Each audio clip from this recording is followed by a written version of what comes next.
kuliah S1, saya rasa mungkin ini tidak ada salahnya apabila kita mengulangi sedikit tentang pokok-pokok hukum investasi internasional. Dan yang ketiga, saya akan menyoroti tentang prinsip-prinsip perlindungan investasi. Dan ketiga, mengenai right to regulate. Apa itu right to regulate? Nanti kita bahas.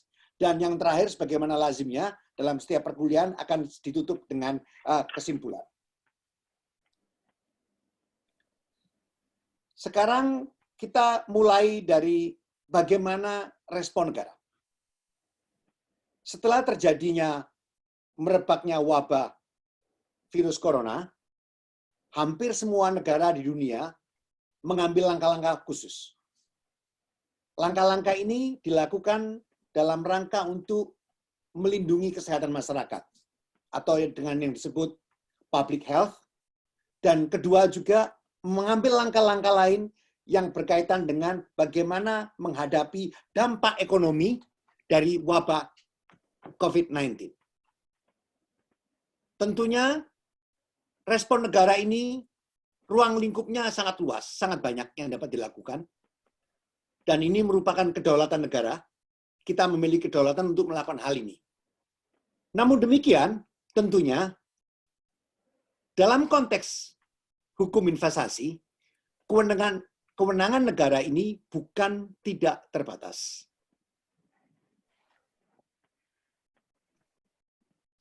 Oleh karenanya itu, perkenankan saya memerinci sedikit langkah-langkah apa yang dapat dilakukan oleh negara. Langkah-langkah ini ada yang dilakukan Indonesia, ada juga yang dilakukan oleh negara lain. Langkah pertama yang dilakukan dalam menghadapi COVID-19 adalah penutupan kegiatan usaha.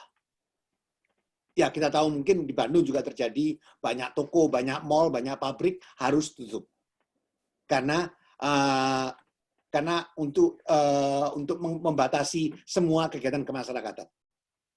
Kemudian dua, ada kebijakan keimigrasian. Ketiga, pelarangan ekspor. Pelarangan ekspor ini biasanya berkaitan dengan ekspor barang-barang yang terkait dengan barang-barang kesehatan. Dalam hal ini masker, ventilator, hand sanitizer, dan lain-lainnya. Dan yang ketiga, yang keempat maksud saya, bisa jadi akan terjadi pengambil alihan usaha. Walaupun di Indonesia sepertinya belum terjadi. Kemudian ada lagi yang disebut dengan kebijakan-kebijakan yang ditetapkan oleh pemerintah mengenai produksi, kegiatan produksi oleh perusahaan-perusahaan. Dan yang selanjutnya adalah langkah-langkah yang terkait dengan kekayaan intelektual. Misalnya adalah kalau teman-teman sudah pernah belajar hukum paten, ada namanya compulsory license, atau juga yang disebut dengan penggunaan paten oleh pemerintah. Ini salah satunya biasanya yang sangat mungkin dilakukan oleh negara dalam menghadapi pandemi. Untuk jangka menengahnya, negara biasanya juga mengambil langkah-langkah lain. Insentif pajak, melakukan subsidi, penangguhan pembayaran keperluan dasar, misalnya kredit bank, ataupun juga rekening PLN, telepon, dan segala macam. Kemudian bisa juga dilakukan penutupan sektor tertentu bagi investor asing.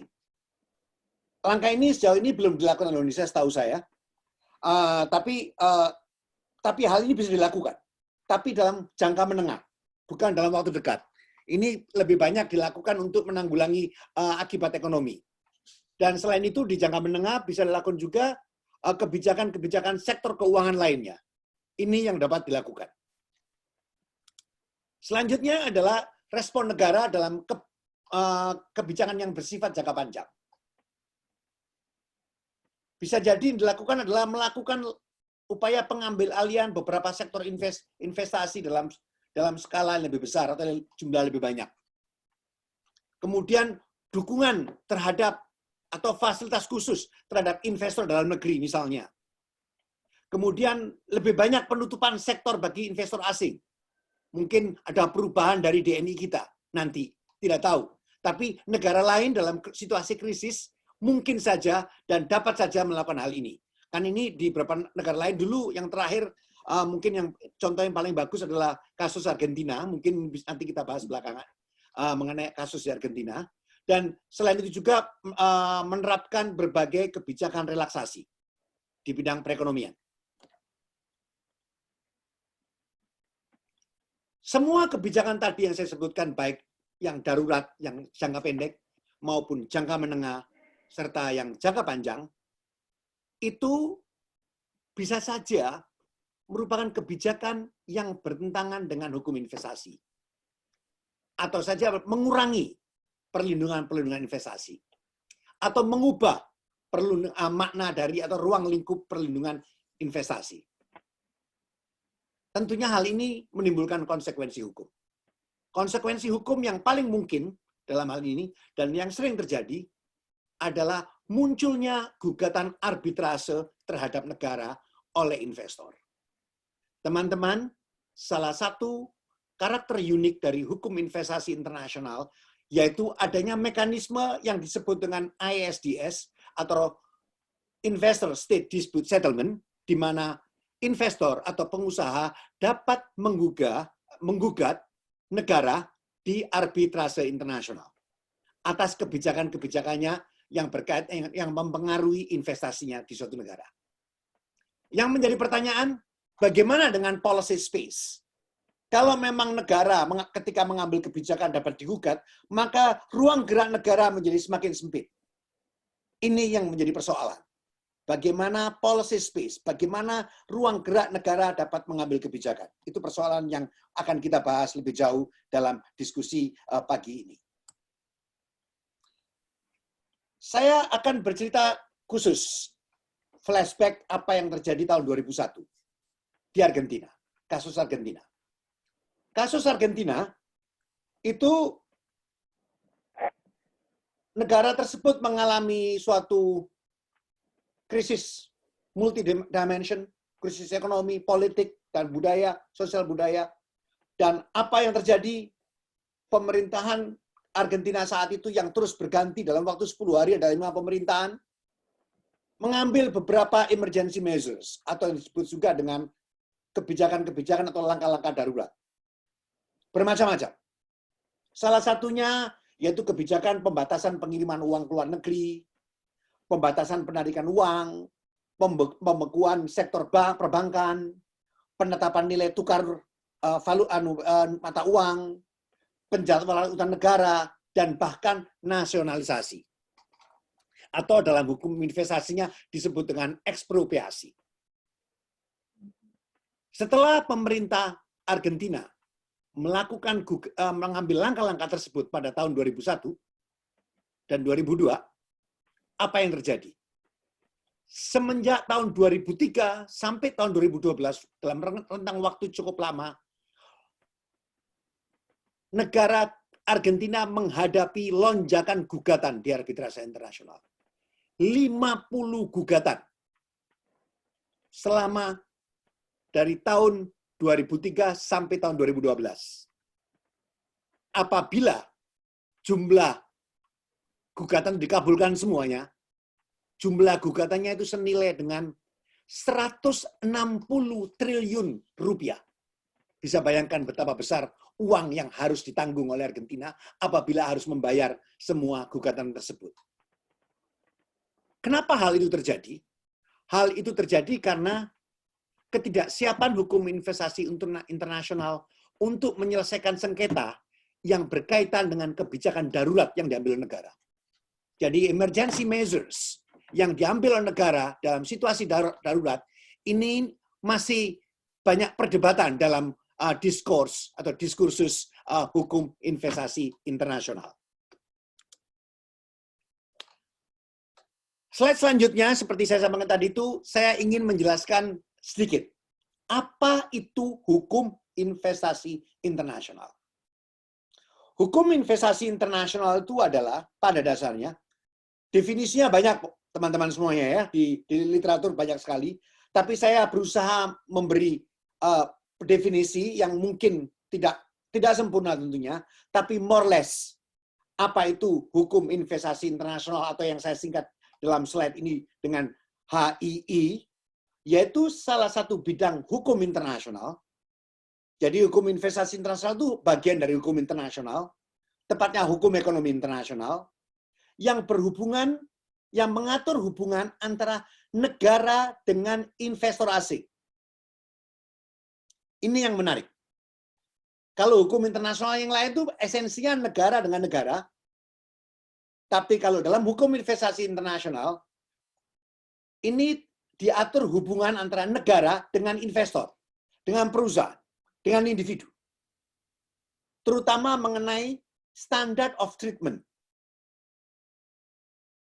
Bagaimana negara harus memperlakukan investor asing, itu subjek hukum utama, subjek dari utamanya, bukan subjek hukum, objek utama dari ruang lingkup dari hukum investasi internasional.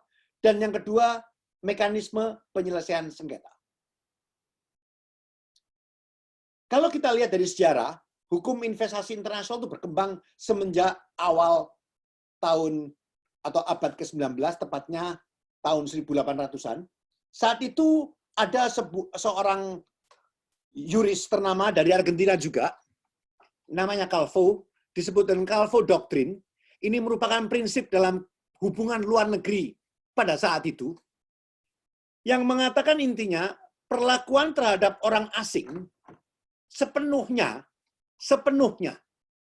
tunduk pada aturan dan jurisdiksi internasional. Ini di negara berkembang, prinsip ini kita menerima semuanya, kita sepakat. Malangnya, doktrin ini tidak dapat diterima secara penuh oleh negara-negara maju. Bahkan, Calvo Doctrine tidak pernah diakui sebagai hukum kebiasaan internasional. Karena bagi mereka, walaupun seorang orang asing itu tunduk pada jurisdiksi nasional di negara itu, tapi level of treatment-nya tetap tunduk pada aturan-aturan hukum internasional. Karena bisa jadi aturan hukum internasional di negara itu aturan nasional di negara itu yang sangat jelek, yang tidak sesuai dengan standar internasional, maka yang berlaku adalah standar internasional. Itu esensinya. Dan kemudian selanjutnya, hukum investasi internasional itu berangkat dari prinsip diplomatic protection. Kalau teman-teman sudah pernah belajar hukum internasional publik, tentunya ada yang mengetahui apa yang disebut dengan diplomatic protection. Sekarang saat ini, pemerintah Indonesia sibuk melakukan perlindungan dengan para TKI kita di luar negeri. Warga negara kita yang stranded di luar negeri. Apa yang dilakukan oleh pemerintah melalui kedutaan-kedutaan itu adalah diplomatic protection. Proteksi yang dilakukan oleh misi diplomatik. Itu esensi dasarnya. Dan ternyata proteksi ini bukan hanya kepada individu seperti buruh migran, melainkan juga terhadap pengusaha, terhadap perusahaannya. Jadi kewajiban pemerintah Indonesia tidak hanya melindungi warga negara Indonesia, tapi juga badan hukum Indonesia di luar negeri.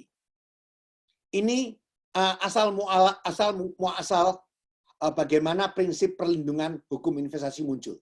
Berangkat dari prinsip diplomatic protection. Dan selanjutnya, pada tahun 1938, ada namanya Hull Rule. Prinsip Hull. Intinya dalam prinsip ini lebih khusus berkaitan dengan investasi.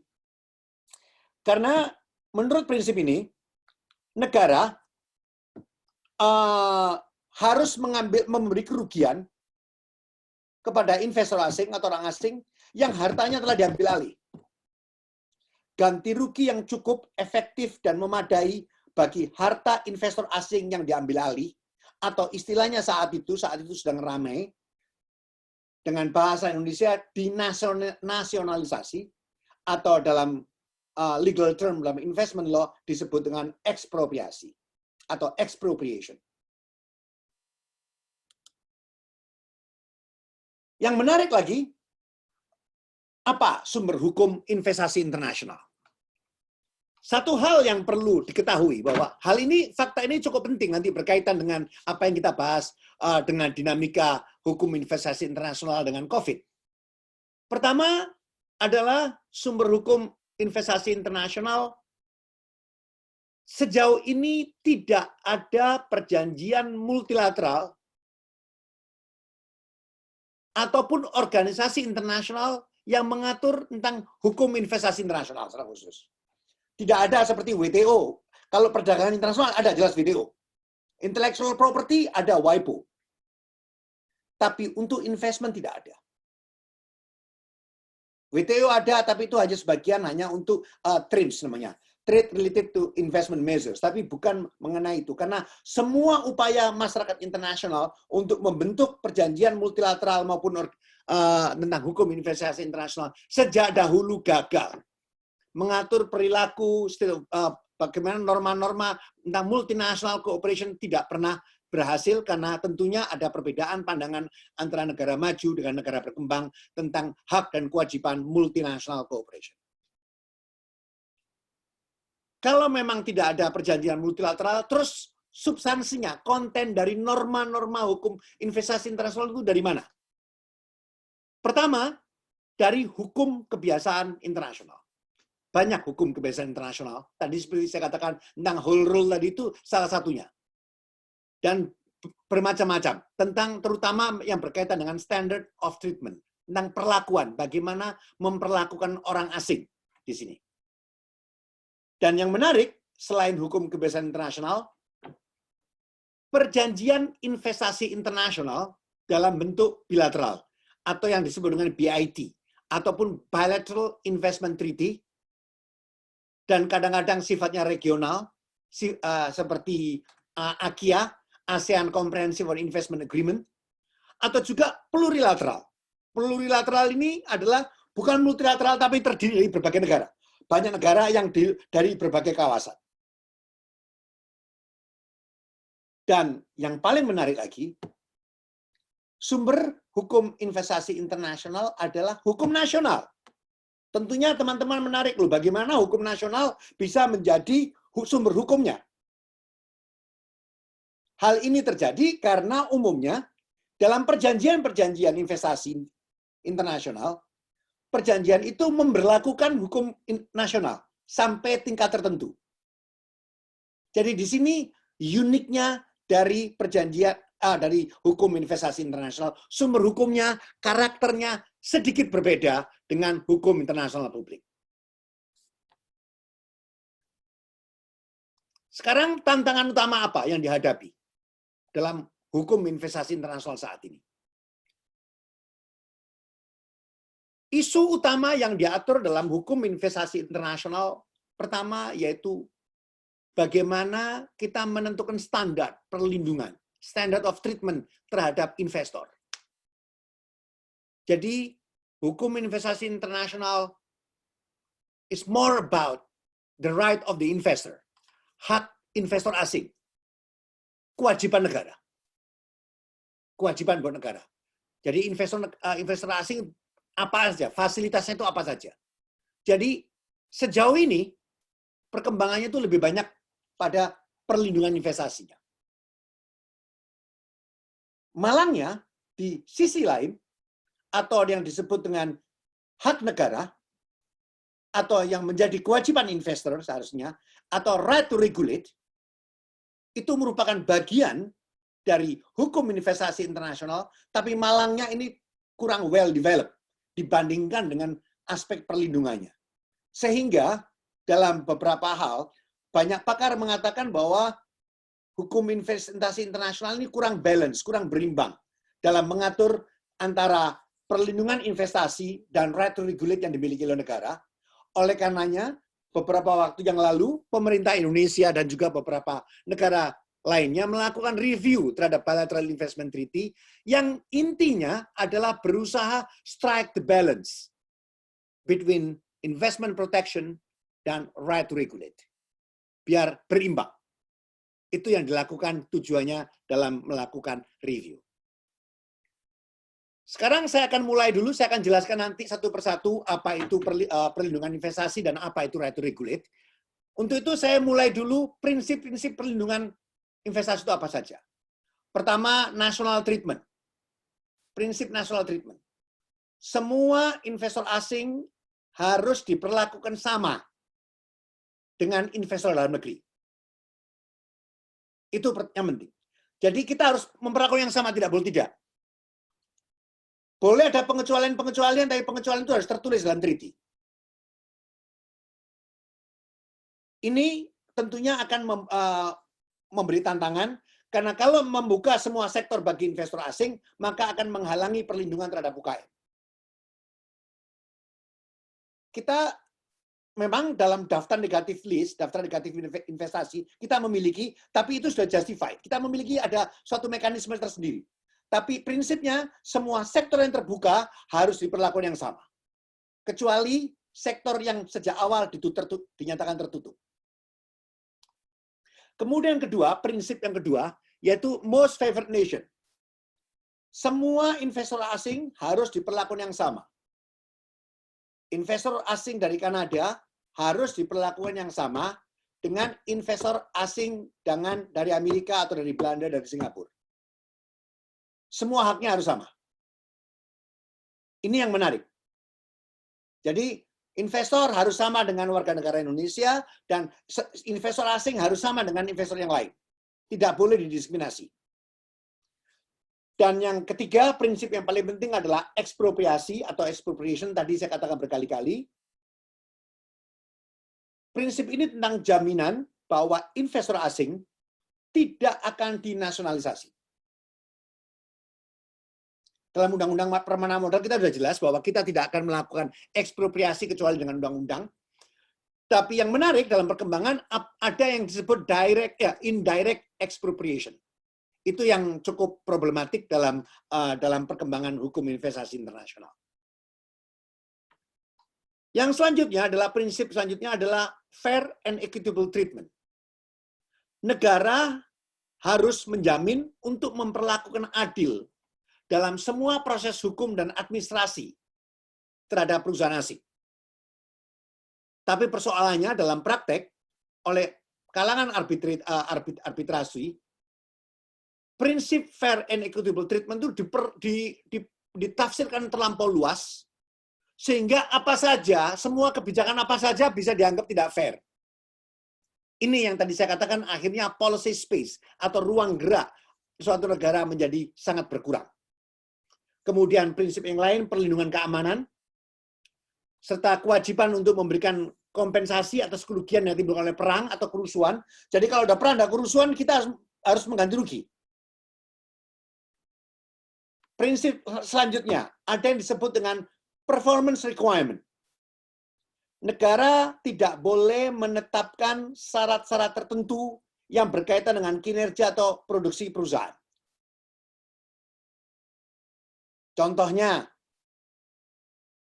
kalau produksi ini harus menggunakan local content.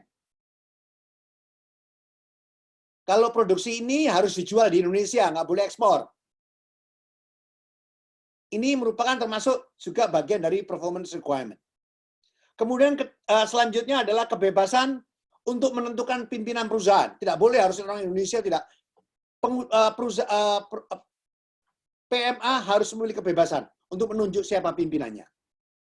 Dan yang paling menarik adalah dispute settlement, tadi saya katakan berkali-kali, yaitu bagaimana mereka menyelesaikan sengketa. Sengketa dalam hukum investasi internasional ada dua mekanisme.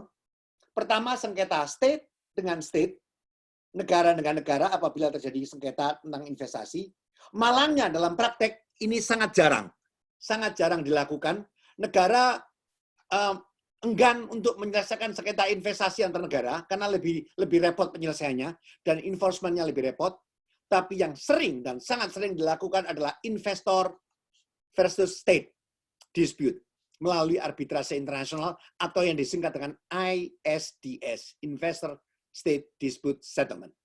Ini yang paling problematik, di mana investor dapat mengajukan gugatan terhadap Indonesia misalnya atas kebijakan-kebijakannya yang dipandang merugikan mereka.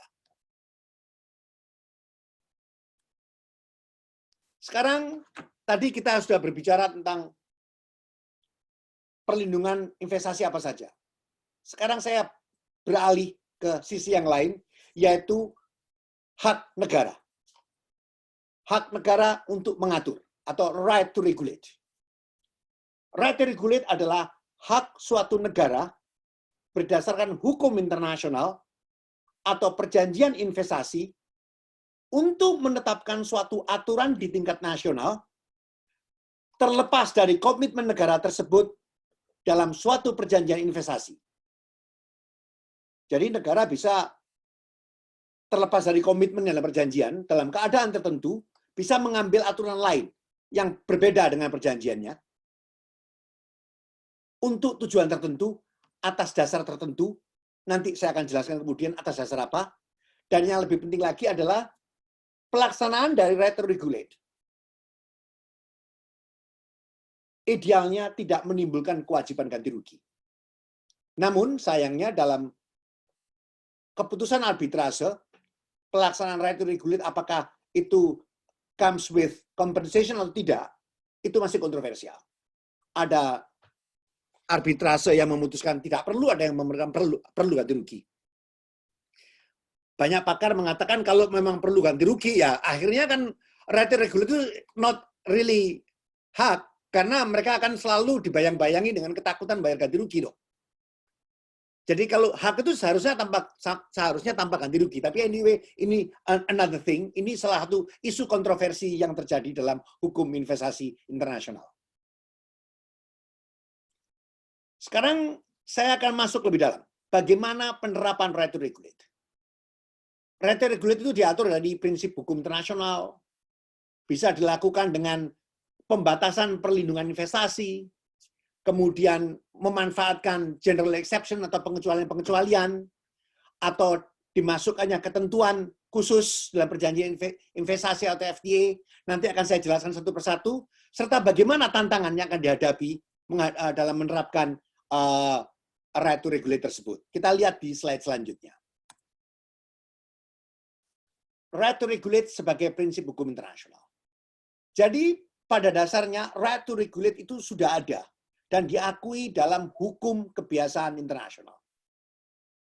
Negara memiliki regulatory interest untuk melindungi kepentingan umum di dalam negaranya.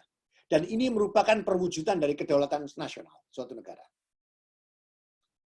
Namun demikian, pelaksanaan hak tersebut tidak boleh melanggar komitmen internasional, tidak boleh melanggar, kecuali dalam keadaan darurat, terpaksa, dan memenuhi kriteria necessity, dan tidak melanggar jus cogens. Tadi saya katakan bahwa right to regulate itu adalah bisa menyimpangi asal ada alasannya. Keadaan darurat, terpaksa, memenuhi kriteria necessity, dan tidak melanggar jus cogens. Nanti akan saya bahas lebih lanjut dalam slide selanjutnya. Seperti saya katakan tadi itu, karena ini hanya dalam kebiasaan internasional, maka ketidakpastian penerapan prinsip ini sangat besar sekali. Kalau kita lihat, karena right to regulate ini tidak ditemukan dalam perjanjian-perjanjian investasi tahun 70, tahun 80, atau awal tahun 90-an. Yang dulu-dulu tidak ada. Hampir terlupakan. Sehingga penerapannya cukup lemah.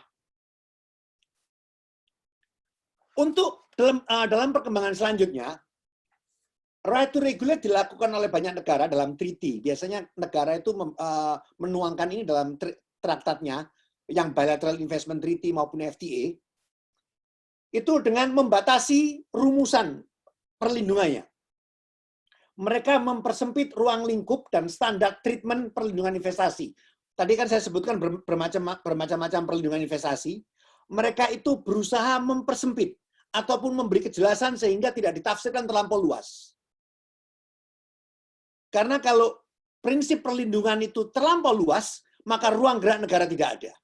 Maka yang dilakukan dalam hal ini melalui drafting proses, mereka berusaha mempersempit atau paling tidak memberi kepastian, memberikan predictability tentang ruang lingkup dari pembatasan perlindungan investasi. Dan ini efektivitasnya sangat tergantung pada drafting perjanjian investasi maupun FTA. Oleh karenanya, persoalan drafting suatu perjanjian menjadi esensial bukan hanya investasi, semua perjanjian, semua dokumen hukum sangat tergantung dari kesempurnaan sebuah drafting yang dilakukan. Selanjutnya yaitu general exception. General exception ini sebetulnya adalah klausula yang ada di WTO. Tepatnya artikel 20 GATT untuk goods. Jadi dalam perdagangan internasional, negara boleh menyimpangi prinsip-prinsip WTO dalam keadaan tertentu. Dan dalam praktek, seringkali perjanjian investasi ataupun FTA menggunakan ini. Bunyinya kurang lebih seperti ini. Kewajiban untuk memberikan perlindungan investasi dikecualikan apabila negara harus mengambil langkah-langkah khusus untuk melindungi kepentingan nasionalnya yang legitimate dan penting. Berarti ada hal terpenting. Misalnya seperti pandemi COVID. Menurut saya sangat wajar apabila Indonesia menggunakan ini. Karena dalam suatu keadaan yang sangat penting, kita harus melindungi kepentingan nasional kita. Dan general exception ini sesuai dengan jurisprudensi WTO harus memenuhi beberapa kriteria. Kriterianya harus temporary, necessary, dan harus menghindari unjustifiable discrimination. Tidak boleh ada diskriminasi. Tidak boleh. Ini persoalannya seringkali di hadapan negara tidak dapat ketika mengambil suatu kebijakan untuk melindungi kepentingan umum dengan menggunakan general exception, negara gagal memenuhi syarat-syarat ini. Dan yang lebih menarik adalah dalam perjanjian investasi yang modern, yang baru-baru yang kita buat, terutama yang dalam 2 tahun, 3 tahun terakhir, ada perbedaan sedikit. Ketika semua negara lebih sadar atas tantangan right to regulate, maka ada ketentuan-ketentuan yang lebih bagus. Ini yang seperti teman-teman lihat di screen sekarang ini 2 contoh ketentuan tentang right to regulate yang umumnya di BIT zaman dahulu tidak ada. Kita lihat dalam contoh BIT RI Singapura. The parties reaffirm their right to regulate within their respective territories to achieve legitimate policy objective such as protection of public health. Sekali lagi, perlindungan terhadap public health.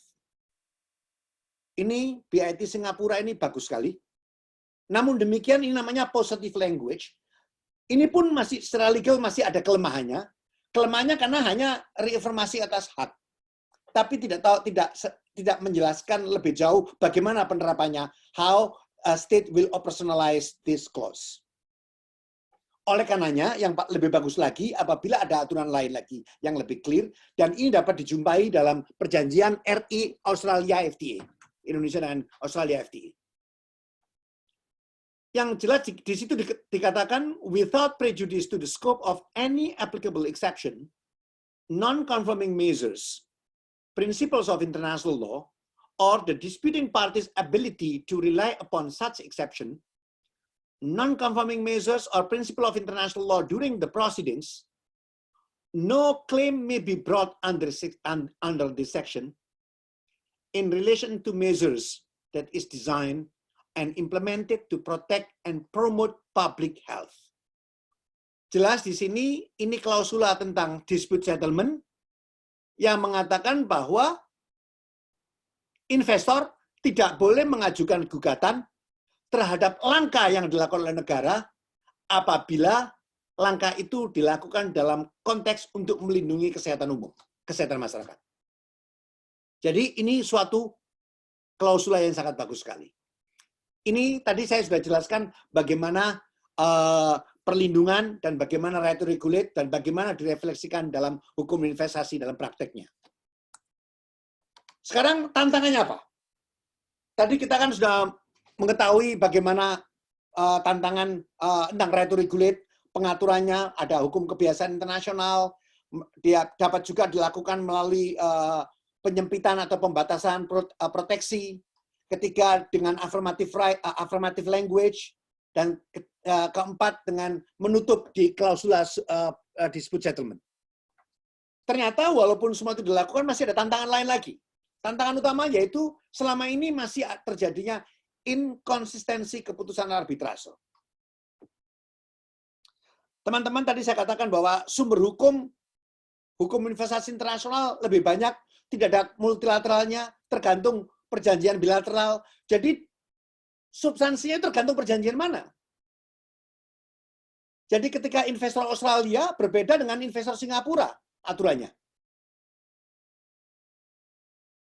Indonesia tadi ketika ada klausula dengan Australia, untuk menghadapi investor Australia nggak ada masalah. Tapi bagaimana dengan investor Inggris misalnya? Atau investor Malaysia misalnya? Tidak ada language seperti itu. Kecuali kita harus melihat dalam, kalau Malaysia mungkin di AKIA mungkin ada, tapi itu pun nggak clear. Jadi semua ini tergantung rezim mana yang mengatur. Karena perjanjiannya sangat tersebar. Itu pertama. Dan kedua, semua ini sangat tergantung dari arbitrase yang memutuskan.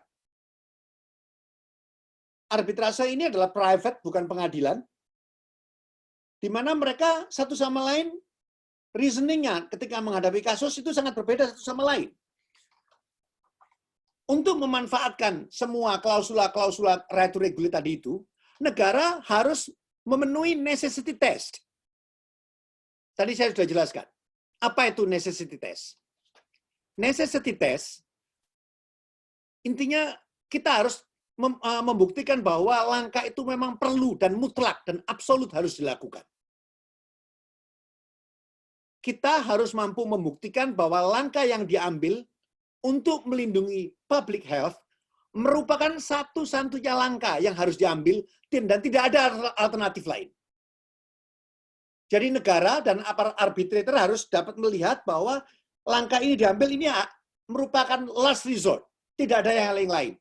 Kalau ada hal alternatif lain, maka langkah itu menjadi tidak sah, tidak legitimate, tidak lulus necessity test. Itu yang disebut dengan necessity test. Yang menarik adalah dalam perkembangan dalam beberapa kasus, para arbitrator itu juga menetapkan tes lain lagi. Kalau WTO umumnya hanya menggunakan necessity test, tapi di ISDS, di arbitrase investment, mereka juga menerapkan proportionality test. Apa ini? Negara harus mampu membuktikan bahwa langkah yang diambil untuk melindungi public health tersebut tidak akan menimbulkan beban yang eksesif atau beban yang berlebihan terhadap legitimate interest investor. Jadi arbitrator harus memperhitungkan kepentingan negara sebesar apa dan bagaimana kerugian investor. Berimbang nggak? Agak eksesif nggak? Too much nggak? Kalau too much kerugiannya, no, katanya. Ini yang membuat langkah negara ataupun upaya right to regulate seringkali dikalahkan oleh arbitrase. Ini persoalan terbesar, tantangan yang dihadapi saat ini. Sehingga banyak orang berpikiran untuk perlu mereformasi mekanisme dispute settlement ISDS. Itu mungkin kita harus bicara dalam satu sesi kuliah terpisah tentang hal itu. Sekarang kesimpulannya. Kesimpulannya adalah langkah pemerintah Indonesia dalam mengatasi COVID-19 dan dampak ekonomi yang mempengaruhi perlindungan investasi secara hukum dapat dibenarkan. Kita tahu sekarang ini kan pemerintah membatasi ekspor masker. Secara legal dapat dibenarkan. Tapi kita tidak tahu, sampai sekarang belum ada gugatan. We have to wait. Kan gugatan bisa muncul setahun lagi. Bisa muncul 2 tahun lagi. Kita tidak tahu bagaimana prosesnya. Tapi sejauh ini belum ada komplain. Walaupun menurut saya karena keadaan COVID cukup lain, karena COVID terjadi di seluruh dunia, maka mungkin keadaan akan lebih mudah. Tapi satu hal yang perlu diwaspadai, kita harus berhati-hati. Jangan sampai merumuskan kebijakan investasi ini bisa merugikan investor. Kedua, kedaulatan negara untuk mengambil langkah-langkah tersebut bukan tidak terbatas. Harus memenuhi berbagai legal kriteria. Ketiga, mengingat kelemahan sistem ISDS dan karakter hukum investasi internasional yang cukup unik, maka penerapan legal kriteria tersebut sangat tergantung pada teks perjanjiannya, dan yang lebih menarik tergantung dari diskresi arbitrator, tergantung proses arbitrasi, kan hanya 3 orang dalam setiap dispute settlement. Yang terjadi adalah sehingga keputusan-keputusan arbitrase ini cenderung tidak konsisten dan sulit sekali diperkirakan bagaimana hasilnya.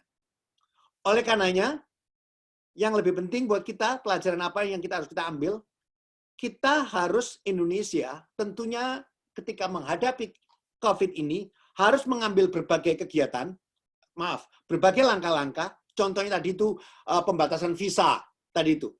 Pembatasan visa itu mempengaruhi loh, kan banyak dirugikan. Larangan ekspor dan yang lain-lain. Oleh karena itu dalam setiap atau juga kebijakan di bidang perbankan, peraturan-peraturan yang dikeluarkan oleh OJK ataupun BI itu bisa melanggar, bisa. Tapi kita itu perlu kita bahas secara terpisah. Tapi yang pasti poin saya adalah setiap langkah atau kebijakan negara yang dilakukan untuk mengatasi dalam rangka public health atau untuk mengatasi dampak ekonomi COVID harus dikaji secara hati-hati, terutama konsistensinya dengan semua kewajiban hukum dalam perjanjian investasi dan FTA yang terjadi. Saya rasa sampai di sini dulu, mungkin kita bisa lanjutkan diskusi kita nanti dalam question and answer session. Terima kasih.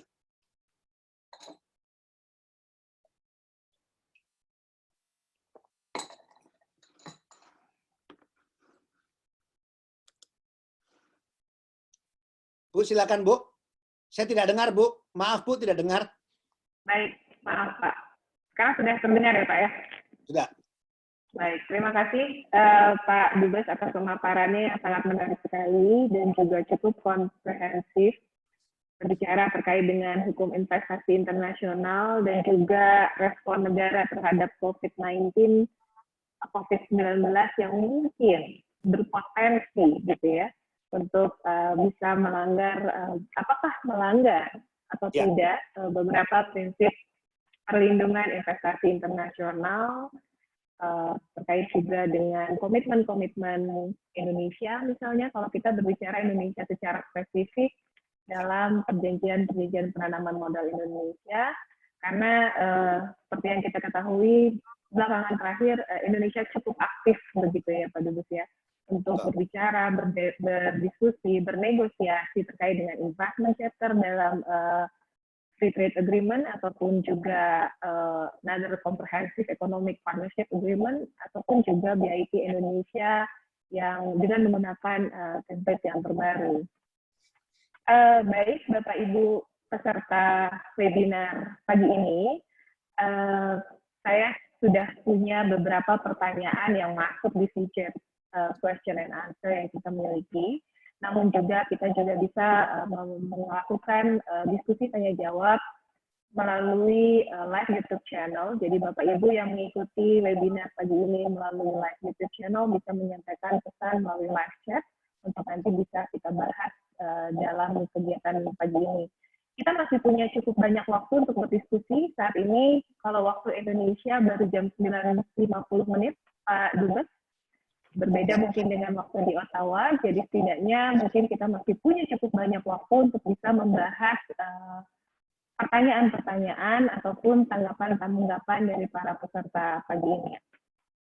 Untuk Bapak Ibu yang sudah menyampaikan pertanyaan di feature Q&A yang kami miliki, kami akan persilahkan Bapak Ibu untuk menyampaikan pertanyaan secara langsung dan juga nanti rekan-rekan host akan membantu untuk meng-unmute audio Bapak Ibu sekalian. Tapi tidak dengan videonya, mungkin hanya unmute audionya saja. Kesempatan yang pertama saya berikan kepada Bapak Joko Siswanto.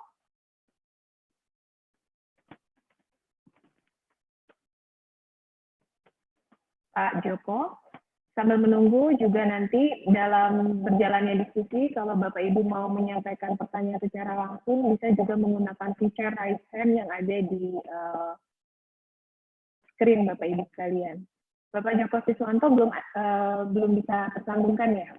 Tapi ada dari tertulisnya, saya bacakan langsung aja nggak apa-apa Bu ya, terus kita jawab. Boleh, boleh. Jadi Pak Mungkin Joko, saya baca. oh, Ya? silakan. Boleh Pak. Baik, bagaimana pengaruh perjanjian investasi internasional terhadap foreign direct investment inflow inkonklusif atau tidak dapat disimpulkan secara pasti? Bagaimana pendapat Bapak Dubes peran perjanjian investasi internasional ini dalam menarik FDI ke Indonesia di tengah pandemi? Silakan Pak Dubes untuk Oke, bisa terima kasih. merespon. Mungkin akan saya jawab singkat saja. Isu hubungan apakah perjanjian bilateral investment treaty ataupun perjanjian investment treaty lainnya apakah bisa meningkatkan FDI, itu merupakan suatu persoalan tersendiri. Jadi saya sepakat bahwa ini masih kontroversial, tapi yang pasti kalau kita melihat secara empiris memang kita bandingkan negara-negara. Kita ambil contoh Brazil. Brazil sampai sekarang setahu saya belum memiliki investment treaty atau mungkin ada hanya 1 atau 2 biji. Tapi investasi asing ke Brazil itu jauh lebih tinggi daripada Indonesia. Dia termasuk 10 besar negara yang menerima investor asing tinggi. Kemudian kita lihat bahwa ada banyak beberapa negara Afrika yang memiliki banyak sekali BIT. Bahkan lebih banyak pada Singapura. Tapi orang investasi masih lebih banyak ke Singapura daripada ke Afrika itu. Jadi sebetulnya yang sampai sekarang itu belum ada keterkaitan secara direct. Apakah ada hubungan antara FDI dengan BIT? Itu jawaban kami. Mungkin pertanyaan selanjutnya.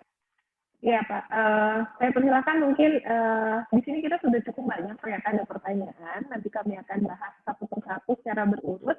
Saya persilakan untuk kesempatan yang kedua kepada Ibu Laina Raffianti.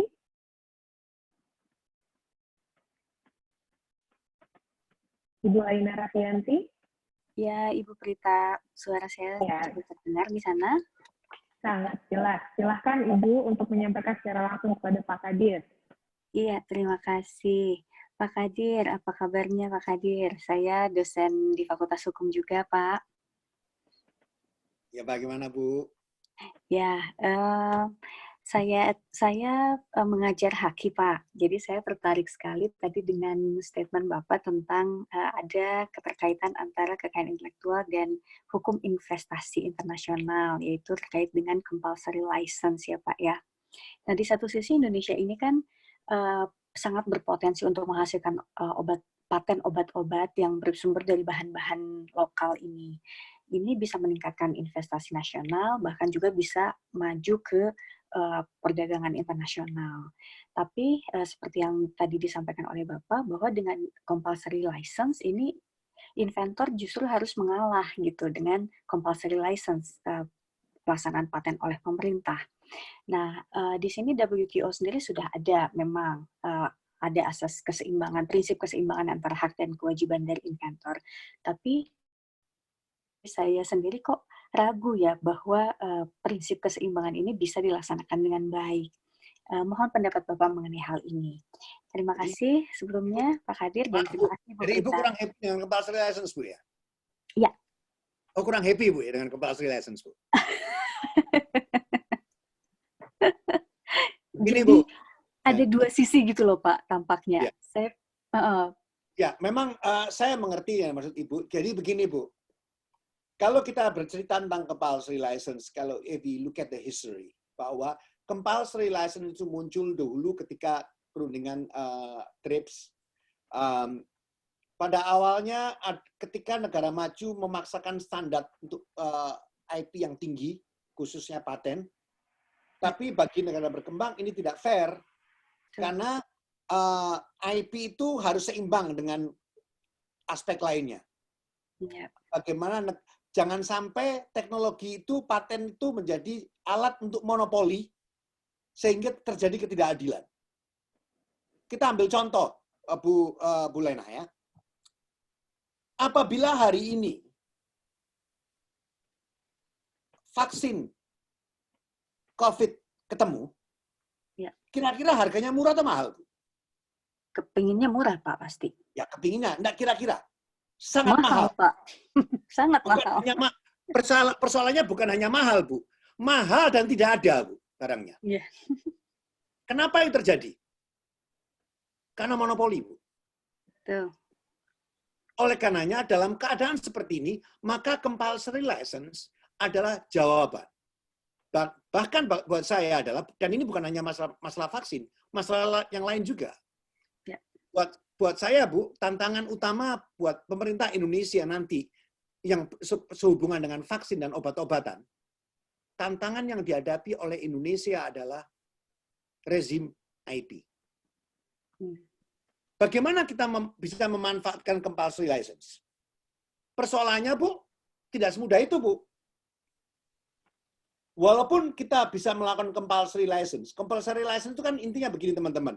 Pemegang patennya di Amerika, seandainya ya.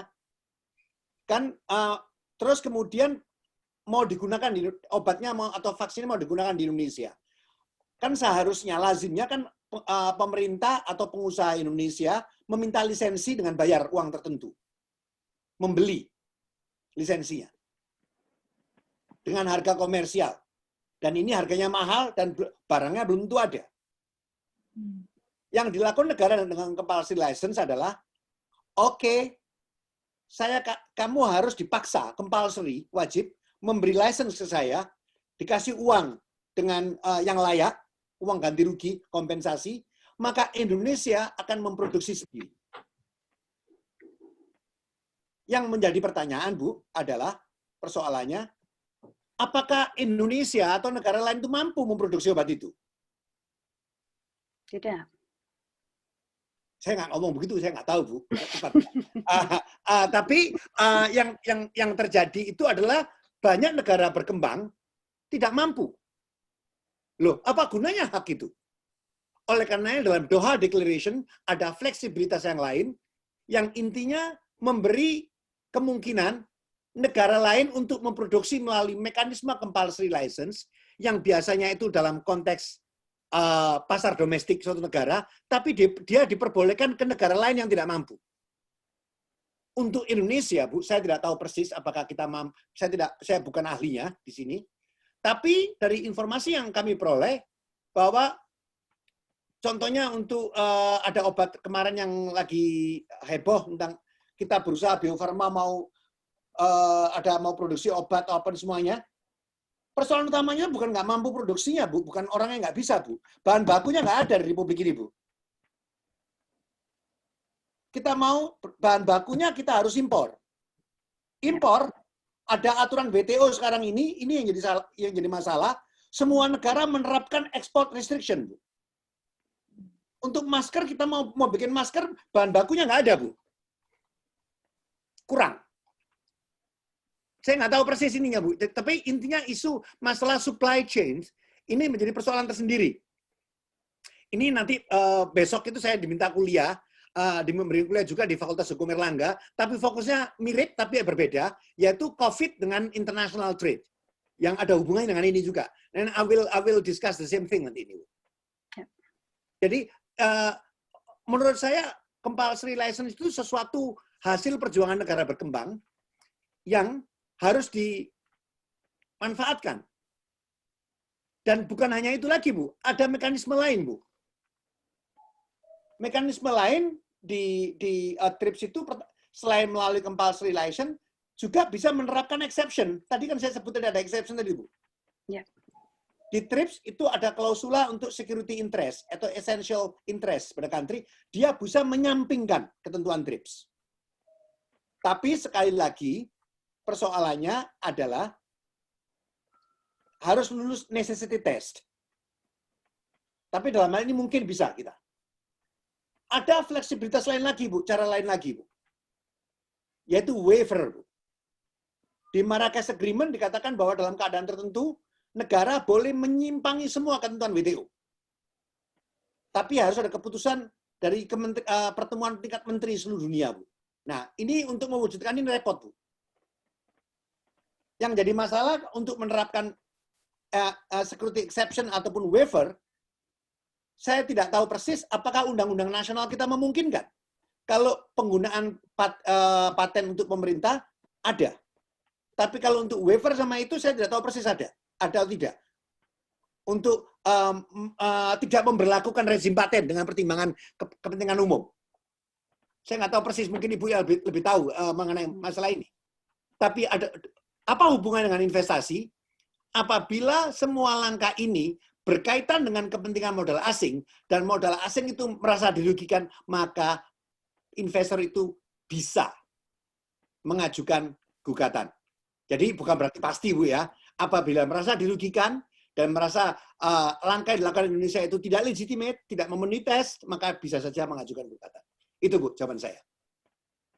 Baik. Terima kasih, Pak Kadir. Baik. Terima kasih.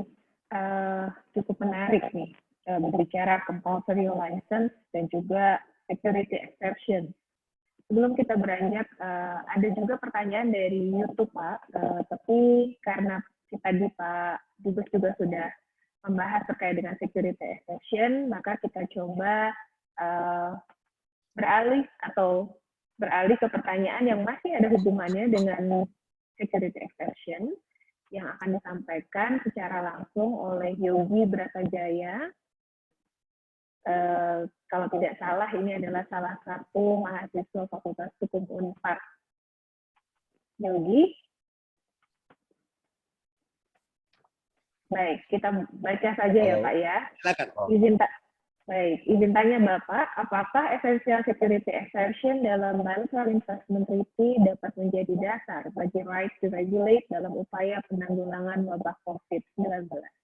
Melihat presiden dari kasus-kasus Argentina. Terima kasih. Silakan, Pak. Oke. Langsung saja, sebetulnya tadi saya sudah jelaskan bahwa justru bisa. Karena dalam kasus Argentina itu tidak semuanya gugatan itu dikabulkan semua, walaupun banyak. Jadi kasus yang menghadapi Argentina, arbitrator itu dalam situasi yang sama berbeda-beda keputusannya. Walaupun sama-sama menggugat Argentina. Ini yang saya katakan tidak konsisten. Ada incoherence, ada persoalan memang. Tapi apakah security exception itu bisa dapat digunakan? Technically yes. Asal bisa memenuhi necessary test tadi itu. Maaf, boleh Silakan. mungkin memberi follow up karena tadi sangat singkat. Kalau begitu bagaimana kita dapat strike a balance dalam memberi diskresi atau sebagai margin of appreciation bagi negara-negara itu untuk menentukan apa yang menurut mereka sebagai essential security interest. Karena dan hubungannya dengan hukum kebiasaan internasional, necessity, dan elemen-elemennya. Karena ya tadi inkonsistensi yang disebut Bapak, dalam kasus Argentina ada kayak Enron yang menyatakan bahwa essential security interest itu elemen necessity hukum kebiasaan internasional. Sedangkan ada annulment committee, kalau nggak salah dalam kasus LGNI, yang menyatakan bahwa essential security interest itu dan necessity separate defenses. Jadi kalau menurut Bapak sendiri, bagaimana hubungan itu essential security interest dengan hukum kebiasaan internasional necessity? Terima kasih. Ya, jadi begini, memang saya begini Mas ya, tadi saya katakan kita ngomong metodenya atau substansinya. Kalau ngomong substansinya, karena ada inkonsistensi, sulit saya menjawabnya gitu. Jadi itu argumentasi tiga orang arbitrator itu. Arbitrator yang lain belum tentu mempunyai pandangan yang sama. Itu poin saya.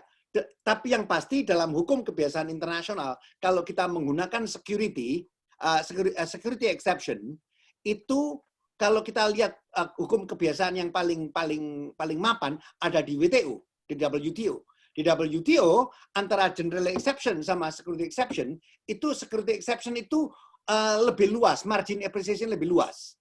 Karena negara lah yang berhak, yang menentukan mana yang dikatakan merupakan security threat buat dia. Tapi kalau general exception berbeda. Itu kalau di WTO.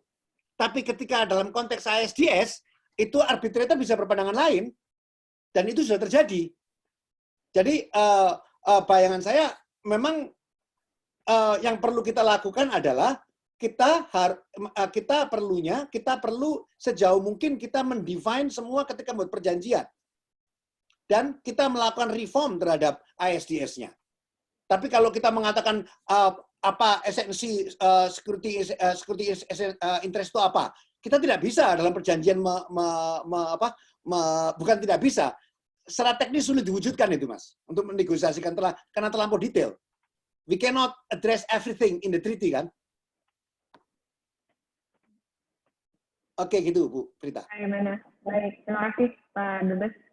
Saya pikir cukup lengkap jawabannya nih dari Pak Dubes. Selanjutnya, ada beberapa pertanyaan dari YouTube dan juga mungkin dalam feature Q&A kita yang ada kaitannya dengan investor dispute settlement, Pak Dubes. Kalau boleh, saya sampaikan dulu yang dari YouTube, nanti bisa dilanjutkan dengan yang ada dalam feature Q&A yang masih bahasannya terkait dengan investor dispute settlement. Untuk yang dari live itu disampaikan oleh Jesslyn Aksyat, apakah kalau Indonesia melanggar ketentuan investasi saat pandemik ini berdasarkan Bilateral Investment Treaty memungkinkan Indonesia bisa digugat di ICSID atau forum lainnya? Itu pertanyaannya, Pak. Tapi kalau boleh, jawaban singkatnya bisa. Lalu juga nanti kita coba sambungkan dengan pertanyaan dari Bapak Muhammad Iqbal Hasan. Kalau tidak salah ini dari BKPM ya. Baik, mungkin kita jawab dulu yang itu, Pak Dubes. Yang mana?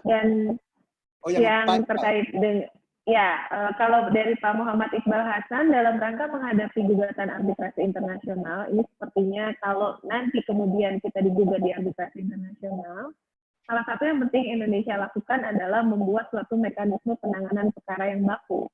Saat ini sebelumnya sepertinya belum ada mekanisme baku, belum jelas instansi mana yang akan lead untuk penanganan perkara, sehingga dulu sempat ada pembahasan rancangan peraturan pemerintah tentang penanganan perkara, namun tidak berlanjut. Bagaimana tanggapan Pak Dubes? Oke, terima kasih Pak Iqbal. Ini teman lama ini Pak Iqbal. Pak Iqbal, mengenai pentingnya adanya suatu mekanisme, apakah kita bisa mekanisme bagaimana penanganan ISDS oleh negara, ya itu bagus sekali, saya setuju sekali Pak. Cuma persoalannya kan the devil is always in the detail, Pak. Bagaimana menuangkannya? Dulu saya terlibat langsung dalam, mungkin Pak Iqbal juga masih ingat, saya terlibat langsung dalam pembuatan PP itu. Persoalannya bukan kita tidak setujunya terhadap pemerintah tidak setuju. Menurut saya ada semua sepakat, saya pribadi sepakat. Karena kita perlu kejelasan untuk bagaimana menangani ini, karena ada beberapa pengalaman akibat ketidakjelasan akhirnya kita contoh ada dalam dispute itu ada kewajiban melakukan konsultasi atau negosiasi. Siapa yang melakukan konsultasi mau negosiasi? Terutama apabila ada kasus yang melibatkan Pemda. Dan ini yang tidak jelas. Menurut saya sangat setuju dengan adanya PP tentang itu. Tapi yang menjadi persoalan the devil is always in detail. Bagaimana kita mengaturnya, kita menyelesaikan itu lebih pada persoalan birokrasi dan administrasi internal, Pak. Terima kasih. Terima kasih. Pertanyaan selanjutnya, banyak ini Pak Dubes pertanyaannya. Jadi sepertinya banyak yang mengikuti dan juga tertarik dengan bahasan pagi ini. Saya juga bingung untuk menyampaikannya. Baik, kesempatan selanjutnya boleh saya persilakan kepada Bapak Subagio Effendi. Pak Subagio katanya ada 2 pertanyaan yang ingin disampaikan secara langsung. Tadi beliau juga sudah raise hand. Mudah-mudahan Pak Subagio bisa terhubung dengan kita. Selamat pagi Pak Subagio. Baik, saya bacakan saja kalau begitu ya Pak Dubes. Ya. Yang pertama, apakah kita bisa berlindung dari pengecualian public policy untuk ekspropriasi atas semua kebijakan yang diambil dalam rangka penanggulangan wabah COVID-19? Untuk yang pertama dulu Pak Dubes. Ya. Silakan. Secara teknis ekspropriasi itu bisa, yang penting kompensasinya. Siap atau tidak begitu ya Pak? Ya, jadi kalau menurut saya ya nggak masalah, bisa saja. Yang penting kompensasinya. Jadi kan di treaty maupun di undang-undang kita, kalau ekspropriasi itu nggak ada, yang penting kita bisa memberikan ekspropriasi nggak masalah. Yang menjadi persoalan sekarang ini adalah indirect expropriation. Ada kebijakan yang menurut kita bukan ekspropriasi, dan kita lakukan dalam rangka public health misalnya. Saya ambil contoh, compulsory license. Compulsory license itu bisa saja investor mengatakan ini ekspropriasi. Karena merampas haknya dia. Jadi ini yang menjadi persoalan itu adalah indirect expropriation. Kalau ekspropriasi nggak ada masalah. Di undang-undang kita boleh kok. Yang penting bayar. Mengenai bayar berapa, itu kan lain cerita, Bu. Gitu. Terima kasih. Baik. Artinya juga kalau untuk menentukan ini adalah indirect expropriation atau tidak, karena ini adalah pandemik ya Pak ya. Bukan Ya, hanya dirasakan oleh sebagian benua, tapi semua dunia merasakan pandemi ini, sehingga mungkin ini juga sesuatu hal yang menarik. Apakah ini nanti menjadi indirect expropriation atau tidak. Baik. Pertanyaan kedua dari Pak Subagio. Nah ini agak sedikit membahas terkait dengan WTO agreement, Pak.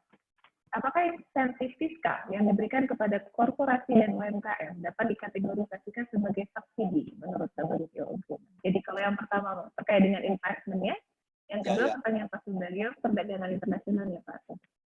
Ya, sebetulnya sama aja tadi itu. Apakah kita memberikan insentif itu ya bisa saja. Ini bisa sekarang yang bagaimana kita menjustifikasi tergantung sektornya.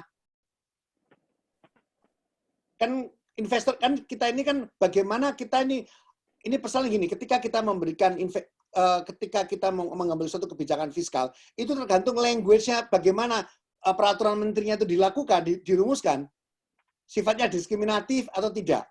Kadang-kadang intinya sama tapi cara menuangkannya berbeda. Ini kelebihan negara-negara lain, teman-teman semuanya ya.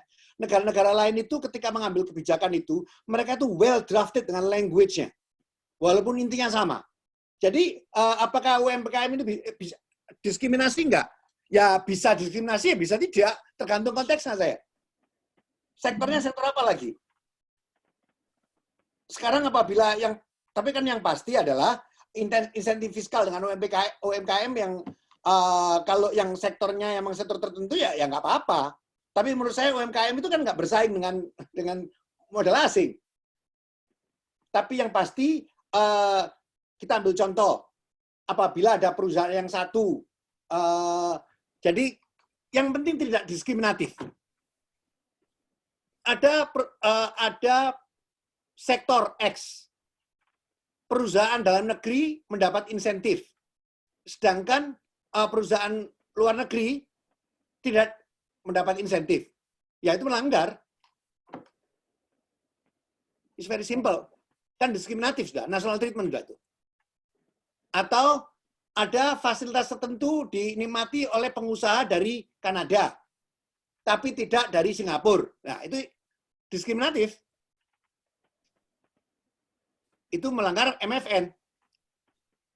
Jadi, kalau menurut saya adalah, apakah UMKM itu mengenai WTO lain disiplinnya beda lagi, Pak. Kita berbicara lain lagi antara disiplin WTO sama dengan investasi, tapi apakah fasilitas UMKM ya bisa tidak. Menurut saya, walaupun dalam kasus ini kalau UMKM yang skala kecil ya tidak lah, karena sektornya berbeda gitu loh,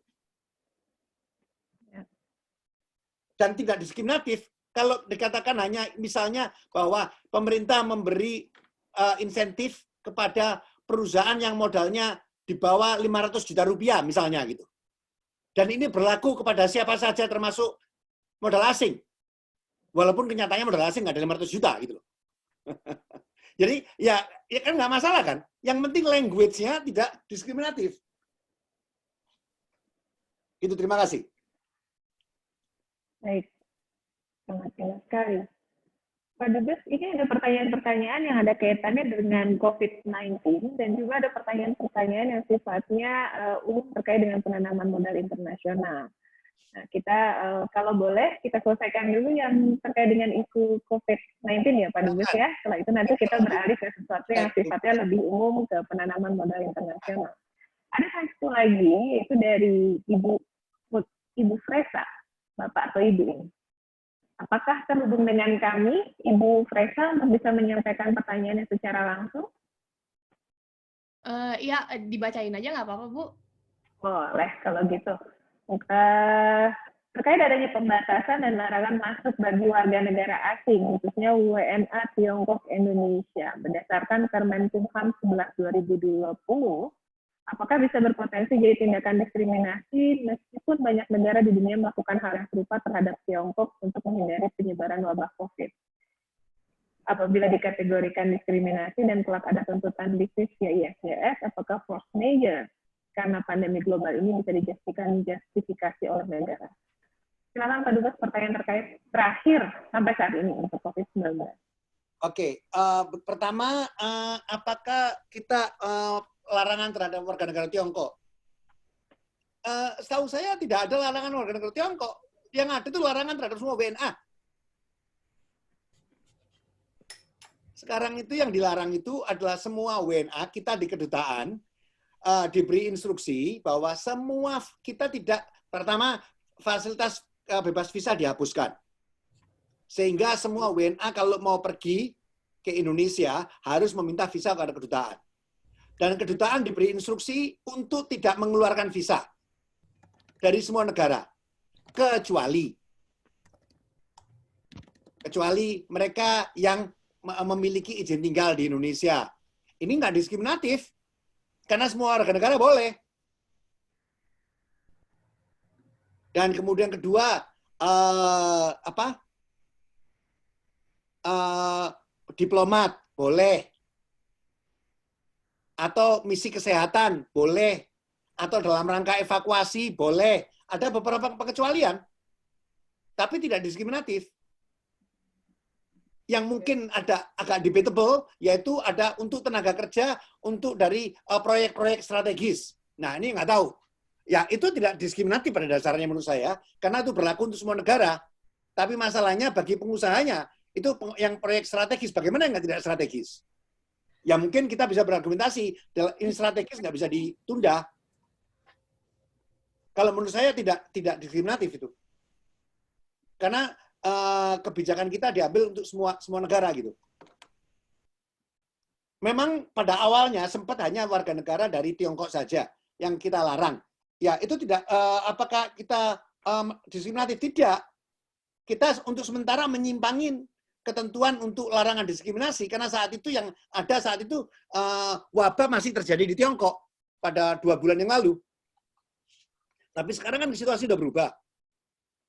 Semenjak berapa minggu yang lalu kan pemerintah sudah merubah untuk melarang semua orang. Begitu, terima kasih. Baik, terima kasih Pak Dubes. Baik, ada beberapa pertanyaan, banyak sebetulnya. Ada dari, ini kita beralih ke yang isunya mungkin sifatnya lebih umum ya Pak Dubes ya. Yang terkait dengan penanaman modal internasional, prinsip-prinsip perlindungan penanaman modal internasional. Apakah Bapak Andi Azim Fahreza Asmal juga sudah tergabung dengan kami? Pertanyaan beliau, apakah kewajiban membangun smelter dalam Undang-Undang Minerba dapat melanggar prinsip performance requirement, Pak? Ini sepertinya bisa diselesaikan dengan cepat yang seperti itu, Pak Dubes. Gimana, Pak Dubes? Repotin jawabnya saya nih. Ya memang Undang-Undang Minerba ini banyak negara menyampaikan concern-nya. Bahkan bukan hanya di tingkat investasi, bahkan di WTO pun menjadi problem untuk persyaratan ini. Oleh karenanya pemerintah kan waktu itu kan berusaha menyelesaikan persoalan secara negosiasi.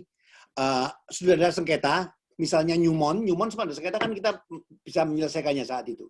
Jadi saya tidak bisa berkomentar secara jauh apakah ini melanggar atau tidak, tapi yang pasti memang isu undang-undang minerba ini menjadi perhatian dan sempat terjadi sengketa dan menjadi isu yang perlu diselesaikan di masa mendatang. Salah satu homework kita. Terima kasih. Sangat spesifik ini, undang-undang minerba. Baik. Ini karena kita masih cukup banyak waktu, Pak Dubes, jadi Bapak Ibu sekalian yang masih ingin berinteraksi dengan Pak Dubes langsung dari Ottawa, Kanada, tanpa harus terbang dulu ke Indonesia, mungkin juga nanti di akhir sebelum menutup kegiatan, Pak Dubes juga bisa sharing mungkin ya, bagaimana kondisi di sana, Pak? Kondisi penanganan. Dan mungkin juga Pak Dubes sebagai Duta Besar juga melakukan pelayanan-pelayanan untuk warga negara Indonesia di sana, Pak Dubes? Ya, tentunya di sini di sini memang pelayan gini ya. Situasi di sini memang ya cukup memprihatinkan juga. Saya sudah semenjak 1,5 bulan yang lalu, hampir 2 bulan bekerja di rumah. Dan kita saat ini tugas utama kedutaan ini, pertama kami adalah melakukan perlindungan terhadap WNI, walaupun kita tidak bisa hadir secara fisik karena kita sendiri juga tidak bisa berkeliaran di jalan gitu. Jadi kita stay at home, kita melakukan beberapa hubungan dengan teman-teman dengan warga negara. Terus kemudian selanjutnya kita juga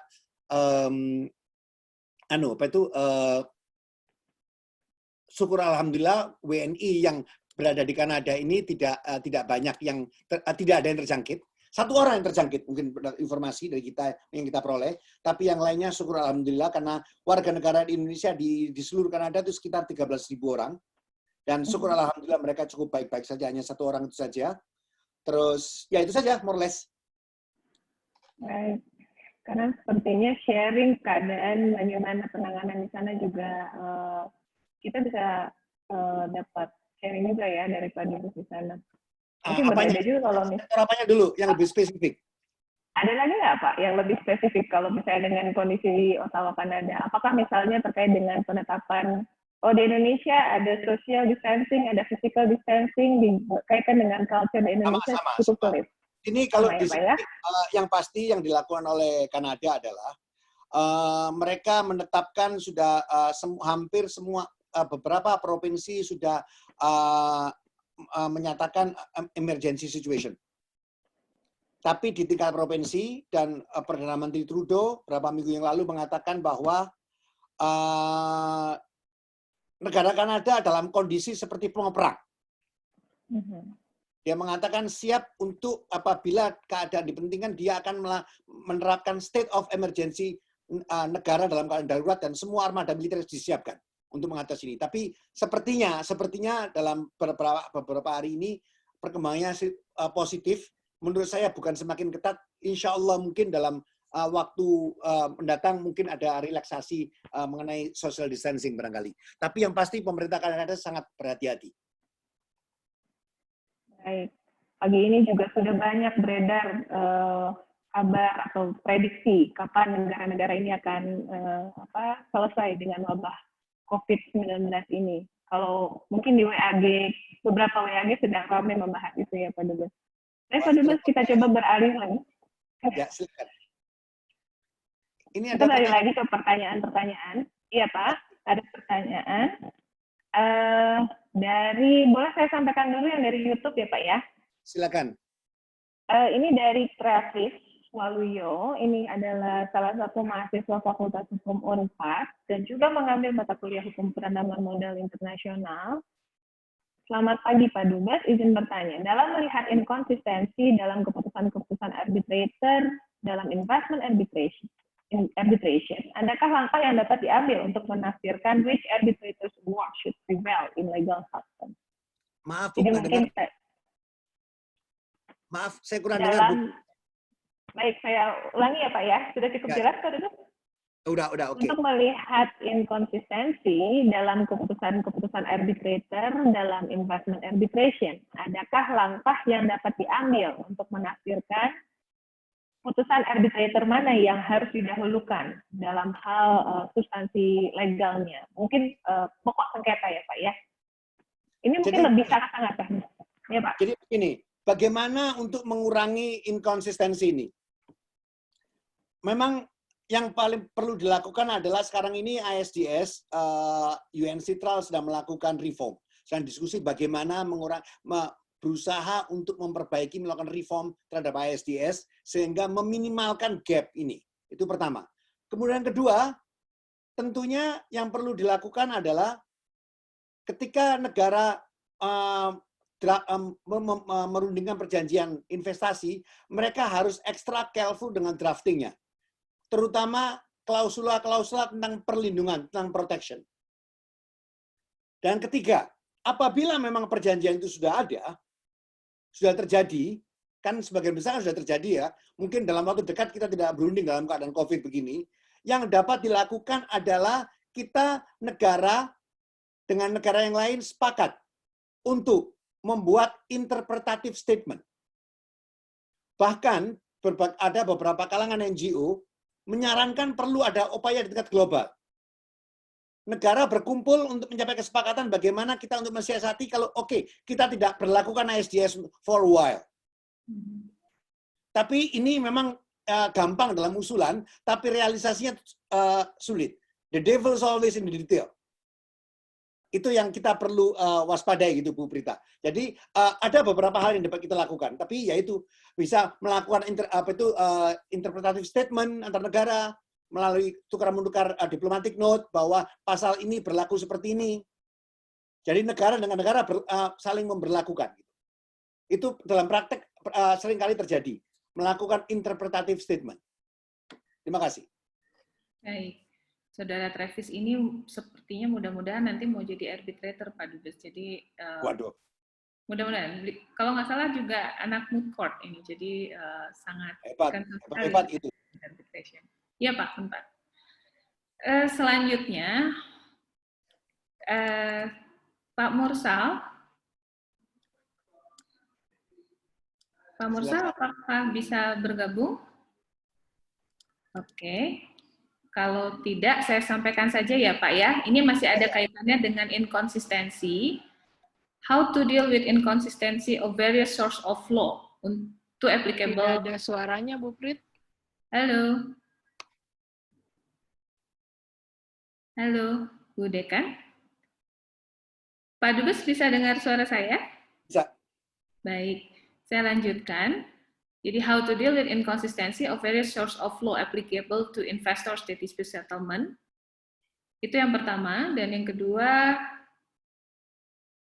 should investment tribunal penalize every violations of domestic law? Ini hubungan antara bagaimana hukum nasional juga berdampak kepada pelanggaran dalam penanaman modal. Silahkan Pak Dubes. Oke, pertama, bagaimana kita menangani inkonsistensi dari various source of law?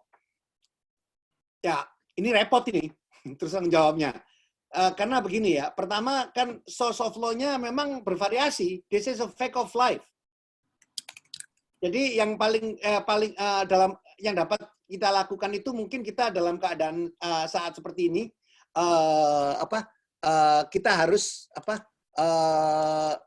kita fokus tantangan menghadapi COVID, kan begitu kan? Nah, sekarang ini hukum investasi itu tergantung dengan negara mana. Kan ada perjanjian bilateral ataupun regional. Yang satu sama lain sama tapi berbeda. Itu yang menjadi persoalan. Sehingga inkonsistensi terjadi ketika ada kasus. Bagaimana mengatasinya? Ya sulit. Yang dapat dilakukan tadi itu reformasi ISDS itu aja. Itu yang pertama. Kemudian kedua, apa yang kedua tadi itu lupa saya. Apakah ISDS harus membahas setiap pelanggaran yang terkait dengan hukum nasional, Pak? Maksudnya bagaimana tuh? Nggak ngerti saya. Nah, mungkin Pak Mursal, apakah bisa menyampaikan secara langsung? Mungkin terkait lebih kepada kewenangan arbitrator saja, Pak. Sejauh mana hukum nasional itu harus dikonsider dalam hal dalam menyelesaikan sengketa penanaman modal. Oke, jadi begini. hukum nasional, sekarang masalah mengenai persoalan applicability dari hukum nasional di arbitrase. Kita tahu bahwa dalam banyak hal di investment treaty, segala sesuatu itu tergantung hukum nasional. Contohnya prosedur pendaftaran, mengenai badan hukum, segala macam. Semua itu ditentukan oleh hukum nasional. Dan respect terhadap national law itu merupakan seringkali dimasukkan dalam ketentuan BIT. Tapi bagaimana apabila terjadi pertentangan antara hukum nasional dengan standar yang berlaku di level internasional? Dari berbagai keputusan, ternyata arbitrator memenangkan hukum internasional. Apabila terjadi konflik. Ya. Jadi memang dalam investment international investment law, hukum nasional can be an applicable law, tapi to the extent mereka tidak contradict to the principle of international law. Ya, betul Pak. Jadi memang hukum nasional ini selalu menjadi isu kalau misalnya dalam proses investment arbitration. Begitu ya Pak Dubes ya? Ya, betul. Dan ini juga sebetulnya yang dibahas pada saat membahas ISDS kaitannya dalam BIT ya Pak ya? Iya, tepat sekali. Iya. Ini ada satu pertanyaan dari jauh dari Indonesia, dari Johannes Carlito Hutapea. Selamat pagi, Pak Johannes. Dari mahasiswa hukum di Paris, Universitas Paris One Panthéon Sorbonne. Wow, jauh Pak. Jauh juga dari Kanada. Jauh banget. Jauh banget. Pertanyaannya, apakah terdapat BIT antara Kanada dan Indonesia? Jika ada, apakah ada pengecualian untuk kepentingan public health seperti BIT antara Indonesia dan Australia? Spesifik terkait dengan Kanada, Pak Dubes? Jadi pertama dengan Kanada. Dengan Kanada kita belum ada BIT, belum ada. Dan saat ini Kanada memang sedang berencana untuk membuat ada ASEAN Kanada FTA yang sampai sekarang belum negosiasi pun belum mulai. Jadi sampai sejauh ini tidak ada. Itu pertama-tama ini.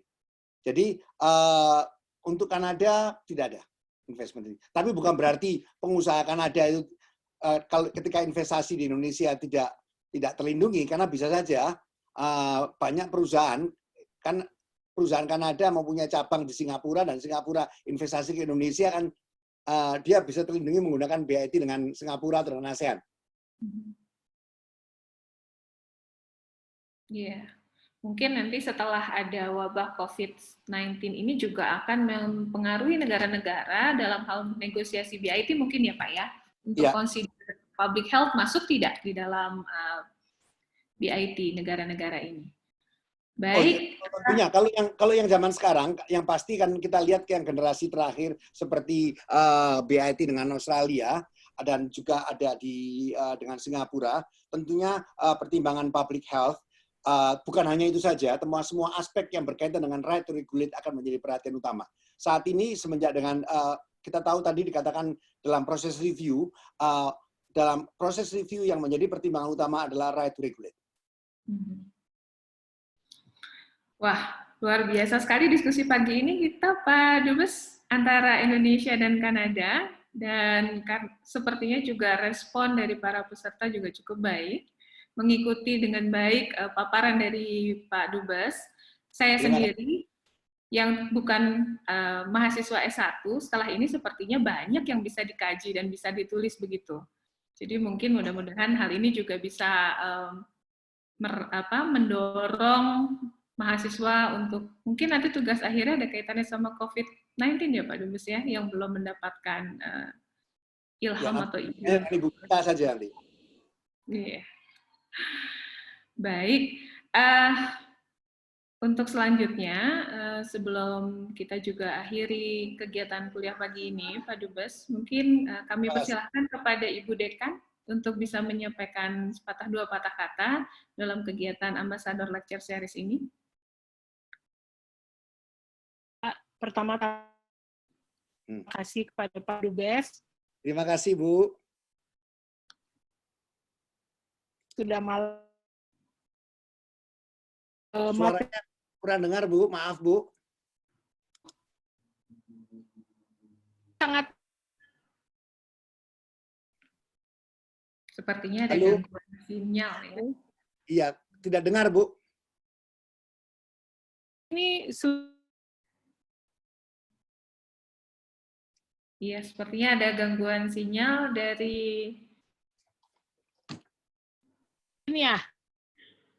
Ya, Bu, sudah terdengar dengan jelas.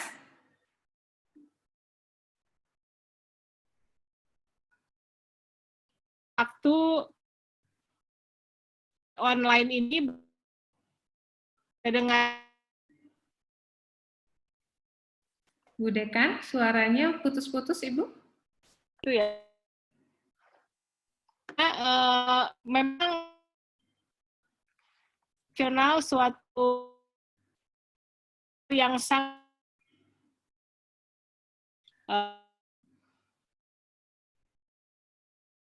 Dubes ya.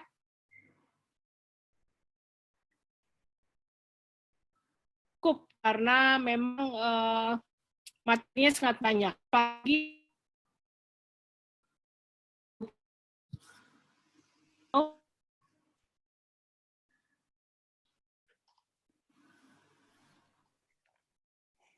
Halo. Halo, Bu Dekan. iya. Iya. Ibu, suaranya putus-putus, Ibu. Oh, kenapa?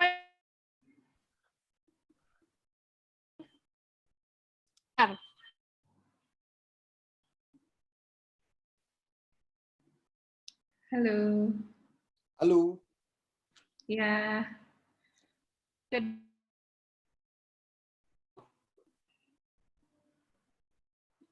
Halo, Bu Dekan.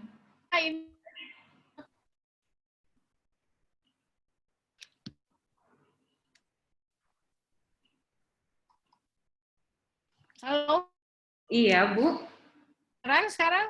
Sudah, Bu. Sudah. Cukup jelas sekarang.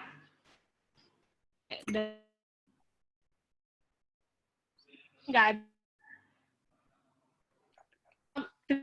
Masih kurang jelas ya? Masih putus-putus, Bu Dekan. Mungkin sambil menunggu, mungkin Pak Dubes. Ya, silakan. Halo. Halo. Iya, Bu. Halo, kedengaran? Ya. Sudah, Bu. Sudah. Ya, Pak Dubes bisa mendengar suara Ibu Dekan? Bisa. Ya. Ya, baik. Terima kasih Pak Dubes sudah meluangkan waktu karena di sana malam ya Pak, di sini pagi. Memang hukum investasi internasional ini sangat menarik sekali Pak, dan sangat komprehensif saya kira. Apalagi di saat sekarang COVID-19, ini memang mungkin suatu persoalan bukan hanya bagi Indonesia, tapi juga bagi semua negara. Tadi materinya sangat menarik, Pak, termasuk tadi pembahasan BIT, di mana BIT sebelumnya kan tidak ada public health ya Pak ya, tapi mungkin ya, sekarang dalam investasi internasional akan dimasukkan public health ini sebagai satu risiko di dalam penanaman modal asing bagi investor mungkin ya. Karena kalau kita lihat dari beberapa literatur dulu tuh tidak termasuk public health ini resiko, tapi mungkin saat ini para pakar hukum investasi internasional akan memasukkan ini sebagai risiko dalam penanaman modal. Oleh karena itu mungkin nanti akan dicantumkan dalam beberapa BIT atau treaty, baik mungkin yang bilateral maupun yang multilateral. Pak Dubes, terima kasih sekali atas berkenannya memberikan kuliah, dan kepada para pemirsa termasuk mahasiswa, kajian hukum investasi internasional sangat banyak. Jadi kalian bisa mengkaji dari berbagai aspek karena hukum investasi internasional ini sangat komprehensif dan banyak sekali kaitannya dengan berbagai hal. Tidak hanya hukum keperdataannya, tapi juga hukum publik. Saya tidak akan panjang-panjang. Terima kasih banyak Pak Dubes sudah meluangkan waktu. Terima kasih Bu Prita. Ya, sampai jumpa mungkin nanti di lain kesempatan Pak. Karena kami juga akan mengadakan workshop atau untuk penanaman modal internasional. Terima kasih Bu Prita. Assalamualaikum warahmatullahi wabarakatuh. Waalaikumsalam. Terima kasih Ibu Dekan, Profesor Dr. Ranen Chandrawulan sudah memberikan tanggapan sekaligus sambutan penutup mungkin ya untuk kegiatan pagi hari ini.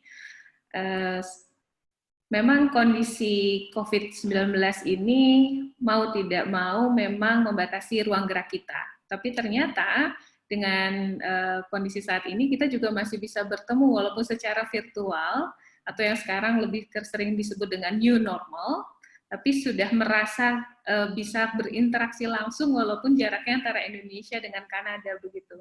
Jauh.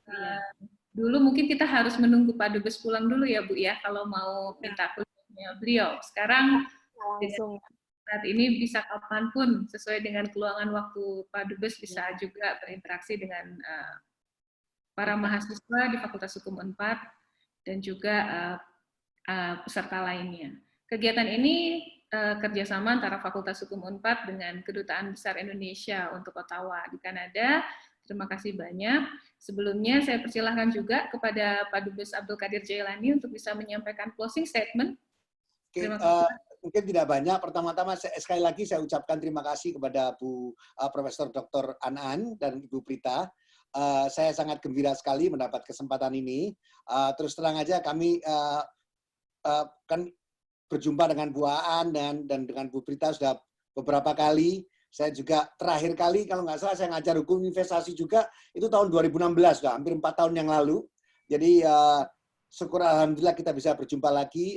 Saya dengan senang hati selalu membantu teman-teman dalam proses perkuliahan ini karena buat saya ini suatu hal yang menarik sekali. Sekali lagi terima kasih Bu. Assalamualaikum warahmatullahi wabarakatuh. Waalaikumsalam. Terima kasih Pak Dubes atas kesediaannya juga untuk memberikan terkait dengan COVID-19 dan tantangan hukum investasi internasional. Beberapa respon dari peserta yang mengirimkan chat kepada panitia merespon baik topik hari ini karena topiknya sangat-sangat aktual dan diharapkan katanya Bu Dekan ada lanjutannya khususnya terkait dengan hukum investasi internasional dan COVID-19. Boleh nanti kita akan buat momen yang lain ya Bu Prita ya. Terima kasih Bu. Baik.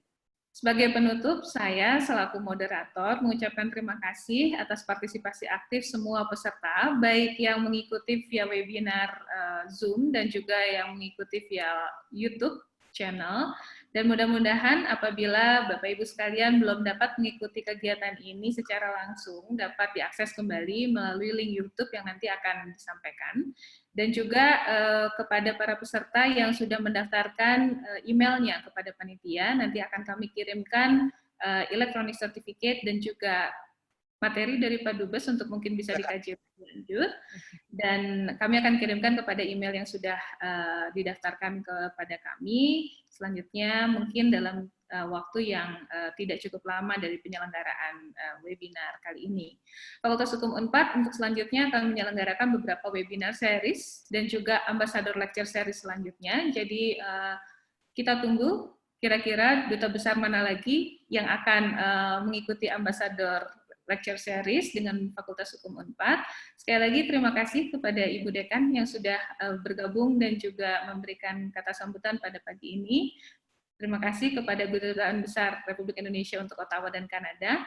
Dan saya ucapkan juga terima kasih kepada host webinar kali ini, Fakultas Hukum Unpad dan juga panitia yang sudah menyiapkan segala sesuatunya. Saya akhiri webinar kali ini. Selamat melanjutkan kegiatan. Selamat malam Pak Dubes. Sama-sama. Selamat Pak Dubes. Wassalamualaikum warahmatullahi wabarakatuh. Assalamualaikum warahmatullahi wabarakatuh. Terima kasih.